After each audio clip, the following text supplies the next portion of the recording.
Le 1er septembre 1939, l'Allemagne nazie envahit la Pologne. Aussitôt, la Grande-Bretagne et la France ripostent par un ultimatum pour le retrait immédiat de la Wehrmacht. Sans réponse, la Grande-Bretagne et la France déclarent la guerre à l'Allemagne. Le 3 septembre 1939, la Belgique neutre entraînée se retrouve en état de guerre et se met aussitôt à mobiliser. Joseph Bormans, ancien chasseur ardennais, nous parle de l'année 1939. Cela s'est passé voilà plus de 70 ans. J'allais avoir 23 ans. Le 10 mai 1940 à Trois-Ponts, j'étais soldat à la 4e compagnie du 2e bataillon du 3e régiment des chasseurs ardennais sous le commandement du major de Neef. Mon supérieur militaire était un officier nommé Hoffeld, surnommé Ambiorix pour ses moustaches. Il y avait également le lieutenant Lavacherie de Bruxelles.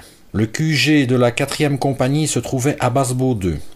Le cantonnement de la compagnie se trouvait à Trois-Ponts, sur la droite de la route de Werbeaumont, face à celle qui monte vers Montfosse, à un endroit d'où descend un chemin vers le Pouhon du Balleur.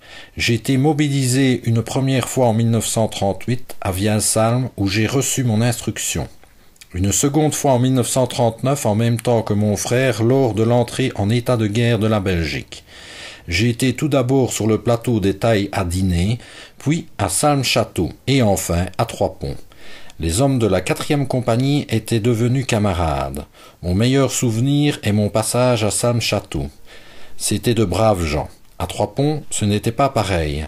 Il y avait des germanophones dans la troupe. À Trois-Ponts, dans notre compagnie, nous avions tous un vélo. On faisait des patrouilles en vélo, des entraînements et des gardes au pont, au tunnel ferroviaire. Nos occupations étaient faites de toutes sortes de corvées, l'entretien des armes, l'édification et la reconstruction des obstacles, des obstructions, notamment celles qui entravaient la route de Trois-Ponts à Stavelot.